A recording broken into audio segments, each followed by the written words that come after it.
Hello friends,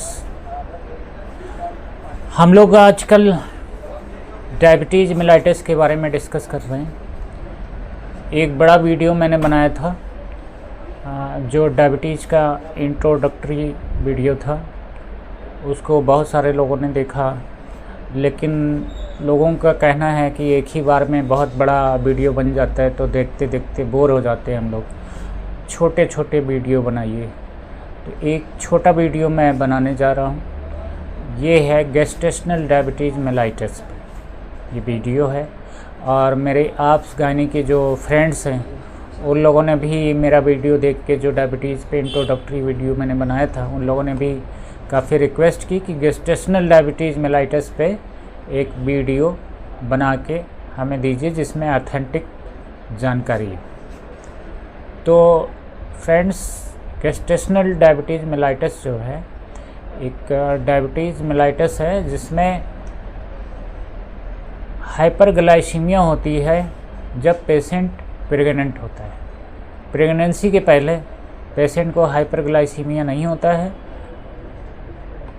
pregnancy के बाद patient में हाइपरग्लाइसीमिया आइडेंटिफाइड होता है। इसका रीज़न ये है कि जो हार्मोनल चेंज होते हैं प्रेगनेंसी में, उसकी वजह से इंसुलिन की रिक्वायरमेंट बढ़ जाती, और जब इंसुलिन की रिक्वायरमेंट पूरी नहीं हो पाती है तो हाइपरग्लाइसीमिया डेवलप हो जाता है। इसे गेस्टेशनल डायबिटीज़ मेलाइटिस कहते हैं। और इसके कुछ रिस्क फैक्टर भी होते हैं कि किन लेडीज़ में गेस्टेशनल डायबिटीज़ मेलाइटिस होगी। गेस्टेशनल डायबिटीज़ मेलाइटिस का रिस्क फैक्टर ये है कि फैमिली हिस्ट्री हो टाइप 2 डायबिटीज़ मेलाइटिस की किसी लेडी की, तो उसको ज़्यादा चांस है। ओबेसिटी हो, या उसकी एज जो है रिलेटिवली ज़्यादा हो, मतलब ओवर एज प्रेगनेंसी हो या ज़्यादा एज में प्रेगनेंसी हो।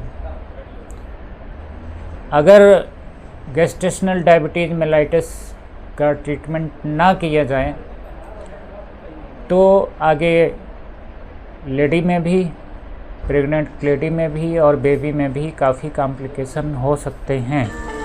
वो कॉम्प्लिकेशन जो है ये हो सकते हैं कि बेबी में माइक्रोसोमिया हो जाता है और फिटल डिमाइस भी हो जाता है, और मदर में, लेडी में प्री एक्लेम्सिया के चांसेस बढ़ जाते हैं। तो इसलिए इसका ट्रीटमेंट करना ज़रूरी है। ट्रीटमेंट में हम लोग क्या करते हैं?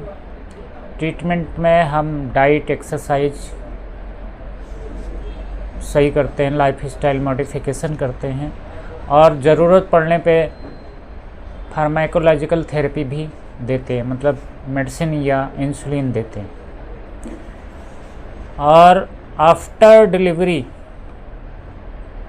ज़्यादातर केसेस में शुगर नॉर्मल हो जाता है, पेशेंट का डायबिटीज़ जो है ख़त्म हो जाता है, लेकिन आगे लाइफ में टाइप 2 डायबिटीज़ मेलाइटिस होने के चांसेस उसके काफ़ी ज़्यादा रहते हैं, उस लेडी के भी, और जो उसका बेबी जिसकी प्रेगनेंसी के वक्त उसको गेस्टेशनल डायबिटीज़ मेलाइटिस हुआ था, उसमें भी आगे चल के फ्यूचर में टाइप 2 डायबिटीज़ मेलाइटिस होने की संभावना बढ़ जाती है। कुछ स्टडीज़ हैं federation of obstetrics and gynaecological society of India की और diabetes in pregnancy study of India की, जिसके हिसाब से हर तीसरी प्रेगनेंसी में 1 प्रेगनेंसी में गेस्टेशनल डायबिटीज़ मेलाइटिस होता ही होता है। और मान लीजिए कि अगर 100 डायबिटीज़ मेलाइटिस के पेशेंट गेस्टेशनल डायबिटीज़ मेलाइटिस के पेशेंट में हैं, तो उसमें 1/4 पेशेंट में, मतलब अगर 100 में 25% की फीटल डिमाइस, मतलब स्टिल बर्थ या जो है एबॉर्शन की संभावना होती है। अब इसकी डायग्नोसिस कैसे करते हैं, डायग्नोसिस कैसे बनाते हैं? डायग्नोसिस डायबिटीज़ मेलाइटिस के बहुत सारे टेस्ट हैं। लेकिन इसमें हम ओरल ग्लूकोज टॉलरेंस टेस्ट से इसकी डायग्नोसिस बनाते हैं। ये थोड़ा कॉम्प्लिकेटेड है, लेकिन सिर्फ फास्टिंग ब्लड शुगर से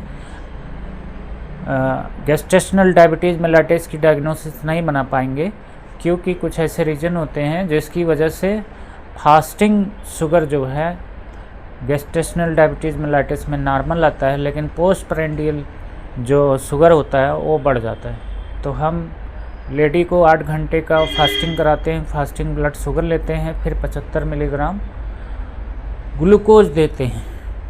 ग्लूकोज देने के 1 घंटे बाद हम टेस्ट करते हैं शुगर, और 2 घंटे बाद टेस्ट करते हैं। तो जो क्राइटेरिया है, और अगर 140 मिलीग्राम पर डेसीलीटर से ज़्यादा 2 घंटे बाद का शुगर आता है, तो उसको हम कैटेगराइज कर देते हैं कि इनको गेस्टेशनल डायबिटीज़ मेलाइटिस।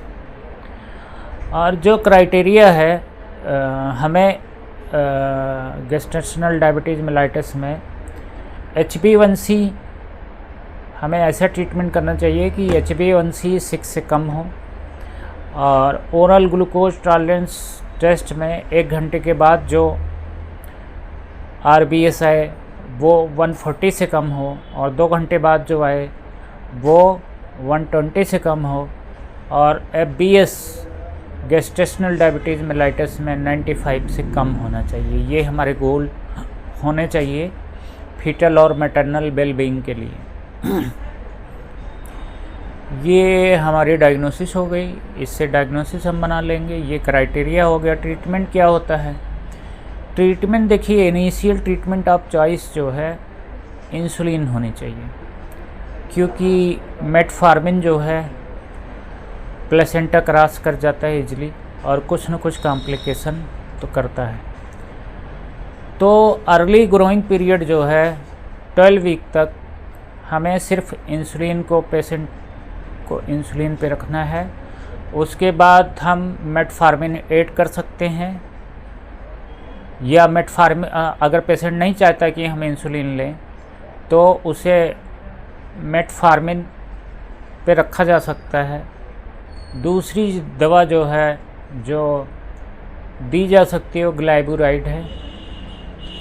ग्लाइबुराइड या गिल्बेनक्लामाइड, ये प्लेसेंटा को या तो क्रॉस नहीं करती है, बहुत लोअर क्वांटिटी में प्लेसेंटा को क्रॉस करती है।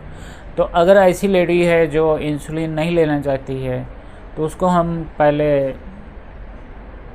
12 वीक तक तो हमें इंसुलिन ही पे रखना है। 12 वीक के बाद हमें मेटफॉर्मिन पे रख सकते हैं हम।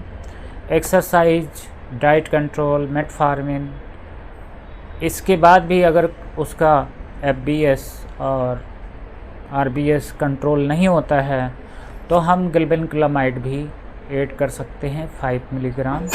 और मेटफॉर्मिन की मैक्सिमम डोज हम पर डे 2 ग्राम दे सकते हैं।